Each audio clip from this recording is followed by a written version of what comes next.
Anecdote sur Joseph et ses frères.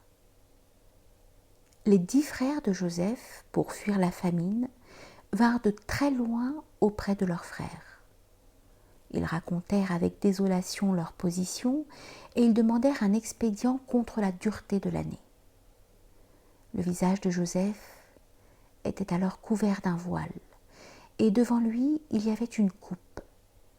Joseph frappa visiblement de sa main la coupe et cette coupe fit entendre une sorte de gémissement. Les 10 frères, consternés, délièrent alors leur langue devant Joseph et lui dirent tous « Ô Aziz, toi qui connais la vérité, quelqu'un sait-il ce que signifie le bruit qui sort de cette coupe ?» Joseph répondit alors « Je le sais très bien, mais vous ne pourriez en supporter la mention, car elle dit que vous aviez autrefois un frère remarquable par sa beauté, qui s'appelait Joseph, et qui vivait avec vous, sur qui il remportait la boule du mel par son excellence. » Joseph frappa une fois encore la coupe avec sa main et lui fit rendre un autre son. Cette coupe, dit alors, fait savoir que les frères de Joseph jetèrent leur père dans le feu du chagrin et vendirent Joseph, visage de lune. Que feront donc aujourd'hui ces infidèles avec leurs frères? Craignez au moins Dieu, vous qui êtes présents. Ces gens furent étonnés de ce discours. Ils furent en eau, eux qui étaient venus demander du pain. En vendant Joseph, ils avaient vendu au même instant le monde. Et lorsqu'ils se décidèrent à le mettre dans un puits, ils s'enfermèrent tous par là dans le puits de l'affliction.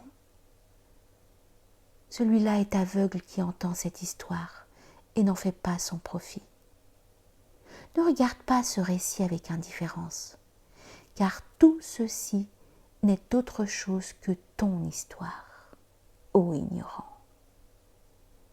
Les fautes que tu as faites par manque de fidélité l'ont été parce que tu n'as pas été éclairé par la lumière de la connaissance. Si jamais on frappe la coupe de ta vie, alors se dévoilent tes actes blâmables. Attends jusqu'à ce qu'on te réveille de ton sommeil et qu'on t'arrête dans tes mauvaises inclinations. Attends jusqu'à ce que demain on expose devant toi toutes tes injustices et tes péchés et qu'on les compte un à un devant toi.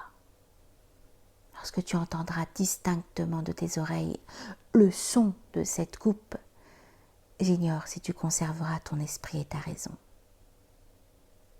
Ô toi, qui as agi comme la fourmi boiteuse et qui a été prise au fond d'une coupe, combien de fois n'as-tu pas tourné tête baissée autour de la coupe du ciel? Cesse d'agir ainsi, car c'est un vase plein de sang. Si tu restes séduit au milieu de cette coupe, tu entendras chaque instant un nouveau son. Déploie tes ailes et passe plus loin. Ô toi qui connais la vérité, sans quoi tu auras à rougir des sons de la coupe.